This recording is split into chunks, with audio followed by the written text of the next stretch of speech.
सदारती वाड़ी याफ्ता मोहतरम अमीन साजिद साहब, आपकी समाअतों की नज़र मोहतरम अमीन साजिद साहब। बिस्मिल्लाहिर्रहमानिर्रहीम। इस वक्त हमें अपने मुअज़्ज़ज़ मेहमानों को सुनना है।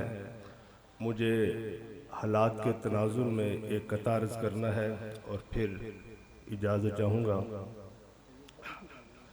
ऐ देश के हाकिम ये हमें कौन बताए, ऐ देश के हाकिम ये हमें कौन बताए, जो हमको दिखाई थी वो तस्वीर कहाँ है।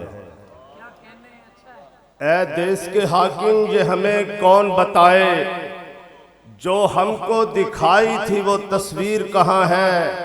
रंगीन हुआ देश मेरा खून से साजिद, इकबाल के ख्वाबों की वो ताबीर कहाँ है।